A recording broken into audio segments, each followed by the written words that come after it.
What's going on, you guys? We're back to it, tuned into another video. Y'all don't go nowhere, because we got great content coming up all here next on Lil Jake. Don't go nowhere, y'all, because we got the best of gaming content coming up next.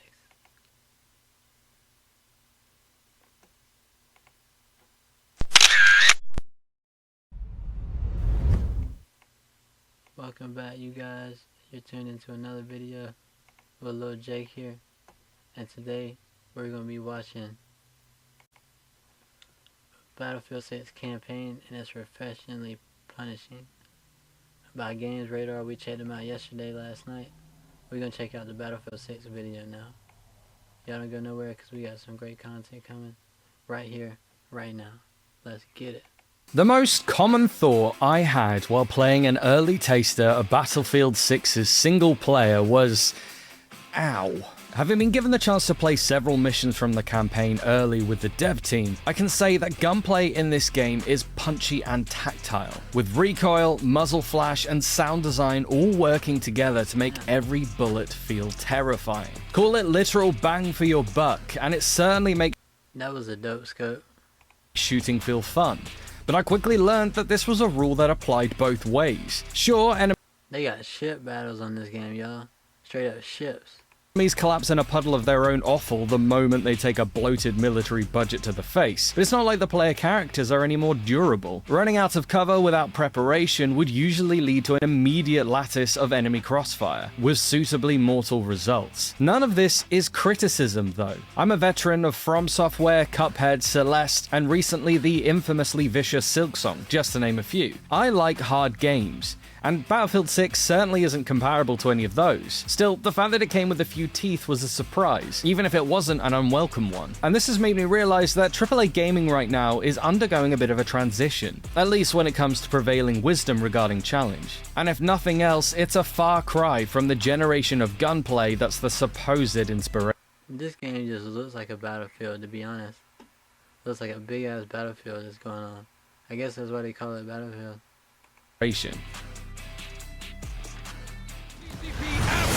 Up with the rest of Dagger. Copy. I got you. Damn. Let me work on that. Hey, stop the bleeding.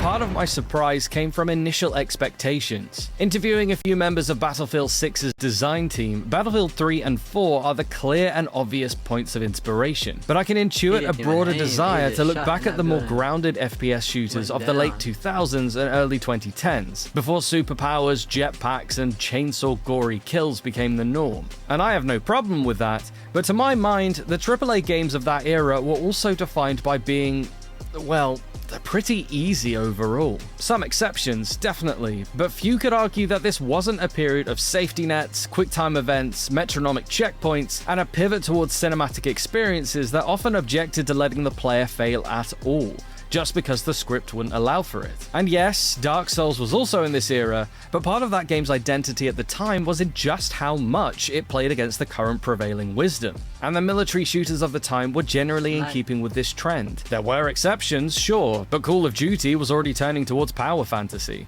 with players on James Bond mountain chases and piloting near indestructible vehicles that were more about the fun of being unstoppable. Again, nothing wrong with any of it. I'm only pointing to a broad trend of the era. But Y'all remember the mortars they had in Battlefield?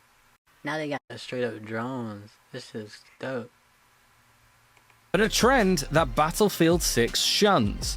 It's not completely merciless, but I wouldn't call its story campaign a power fantasy. I was only playing on normal difficulty, and Now I don't know how many of these tactics you get to use in multiplayer, because this is campaign, so it might be a little different in multiplayer. We're gonna find out and see that.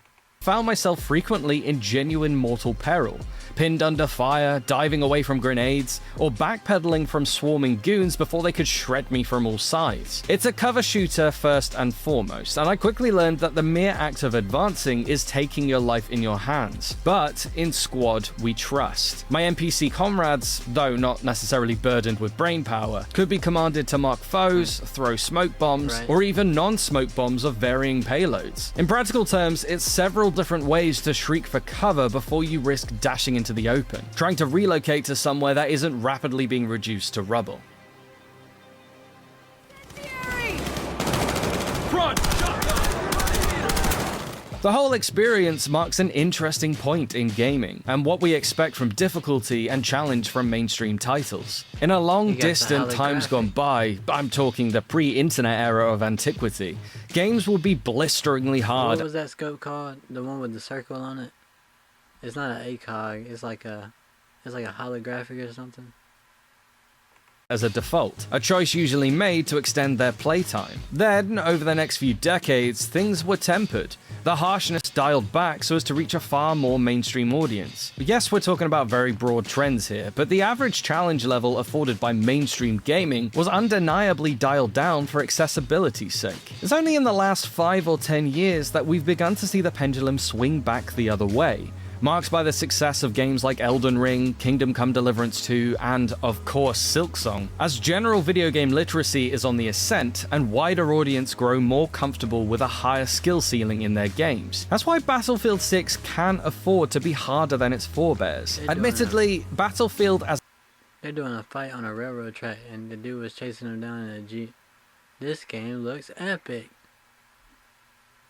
a series always had a slightly tougher barrier to entry when compared to its rival Call of Duty, but this entry seems especially happy not to pull any punches. And sure, you can play it your way, and that doesn't mean that all methods are equally effective. Running into the open with a shotgun, firing wildly, well, it works for Doom the Dark Ages, but you'd have to be the Slayer himself to survive these conflicts with Pax Armata. It's strategy, caution, and well-timed. I noticed in Battlefield that the grenades have more tracers to them than in Call of Duty. Is that me or is it... Am I tripping or is that just me? Calculated violence that will be what secures victory here. And it's clear that the front line has only gotten all the more demanding in the last 15 years. So, will you be playing Battlefield 6? Did you play the open beta? And are you excited to get stuck into this single-player campaign? Let us know what you think, and stick with Games Radar for the latest on the greatest games of 2025. If I can play, I will be playing because that'd be dope content to have on the YouTube channel. But I just don't see it happening because I don't have a very good computer. But if y'all really want me to play this game, let me know. Maybe we can start funding up to get a console and play this game and live stream it or something cool like that. Or even Call of Duty, Black Ops 7. But let me know what y'all think about Battlefield down below. The new Battlefield in general, and what other games y'all think I should review. Thank you guys for tuning in. Till next time, it's Lil Jake. Don't go nowhere, man. Peace out.